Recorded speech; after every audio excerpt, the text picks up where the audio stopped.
कोई भी व्यक्ति जब पहली बार घर बनवाने के लिए जाता है तो उसे कितनी मुसीबतों का सामना करना पड़ता है ये उसे खुद को ही पता होता है। फिर चाहे वो आपके लेबर का मैनेजमेंट हो या फिर अच्छा मटेरियल हो या फिर पैसों की अरेंजमेंट हो, इन सभी चीजों को करते करते मकान मालिक परेशान हो जाता है क्योंकि शुरुआती वक्त में ये चीजें पता नहीं होती है और आगे चल के इन्हीं चीजों की वजह से आपके घर का काम जो है वो अधूरा रह सकता है। तो चिंता मत कीजिए, इस वीडियो में हम ऐसे बेसिक पर बहुत ही ज्यादा इंपॉर्टेंट पॉइंट के बारे में डिस्कशन करेंगे जो कि आपको पहली बार मकान बनाते समय बहुत ज्यादा काम में आएंगे। अब यहाँ पर सबसे पहला पॉइंट आ जाता है जो कि है बजट। अब घर के हर एक काम के लिए आपको पैसे की आवश्यकता तो होती है, पर आपको ये जरूर जान लेना चाहिए कि जो भी घर आप बनवाने वाले हैं उसे बनवाने के लिए आपको कितना खर्च आने वाला है, क्योंकि उसी हिसाब से आप अपना पैसे का प्लानिंग करके चल सकते हो जिससे कि आपके घर का काम जो है वो पूरा हो सके। और हाँ, जब भी आपको खर्च का अंदाजा लेना है तो आपको किसी टेक्निकल पर्सन से जरूर पूछ लेना चाहिए, जैसे कि आपके इंजीनियर से। अब यहाँ पर लोग गलती ये कर देते हैं कि वह ऐसे व्यक्ति से खर्च का अंदाजा लेने की कोशिश करते हैं जिसे कि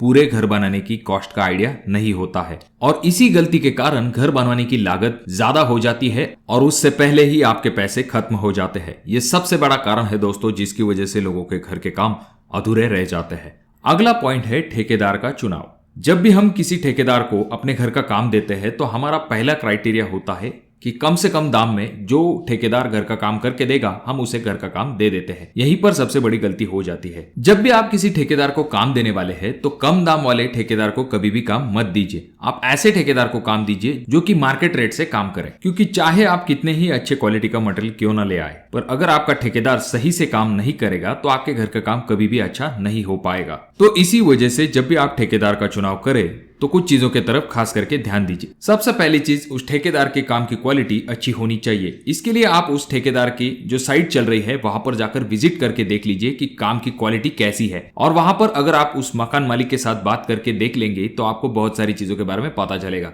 जैसे कि काम की क्वालिटी कैसी है और ये व्यक्ति जो है ये व्यवहार में कैसा है। और जब भी आप ठेकेदार को काम देने वाले हैं तो पेमेंट के स्टेप्स कैसे होंगे इनके बारे में भी आपको ठेकेदार के साथ जरूर डिस्कस कर लेना चाहिए। ठेकेदार को काम देने के बाद आपको ये जरूर ध्यान में रखना चाहिए जितना काम हुआ है सिर्फ उतना ही पेमेंट कीजिए। अगर गलती से भी आप ठेकेदार को ज्यादा पेमेंट कर देंगे तो इसका खामियाजा आपको आगे चल के भुगतना पड़ सकता है। अब ठेकेदार का चुनाव कैसे करें इसके बारे में हमने एक सेपरेट वीडियो बना के रखी है। आई बटन में मैं उस वीडियो का लिंक दे दूंगा, आप उस वीडियो को भी जाकर देख सकते हो। तीसरी और सबसे इंपॉर्टेंट चीज है जो कि है प्लान। जब भी आप अपने घर का प्लान बनवाने के लिए जाते हैं तो कुछ अलग करने के चक्कर में बहुत ज्यादा कॉम्प्लिकेटेड प्लान मत बनाइए, क्योंकि वो प्लान ही होता है जिसके ऊपर डिपेंड होता है कि आपको घर बनवाने के लिए कितना खर्च आएगा। अगर आप सिंपल और बेसिक प्लान बनाते हैं जिसमें कि जगह का सही से इस्तेमाल किया जाता है तो इस वजह से आपको ऐसे घर का इस्तेमाल करने में भी आसानी होगी और आपके पैसे भी ज्यादा नहीं जाएंगे। इसके उल्टा अगर आप कॉम्प्लिकेटेड प्लान बना लेते हैं तो इससे आपका खर्च भी ज्यादा आएगा और ऐसे घर का इस्तेमाल करने में भी आपको ज्यादा आसानी नहीं होगी। तो इसीलिए दो पैसे जाने दीजिए और अच्छे इंजीनियर या फिर आर्किटेक्ट के पास से आपके घर का प्लान जरूर बनवा लीजिए। अब इंजीनियर से ही जुड़ा हुआ है हमारा अगला पॉइंट जो कि है प्रोफेशनल हेल्प।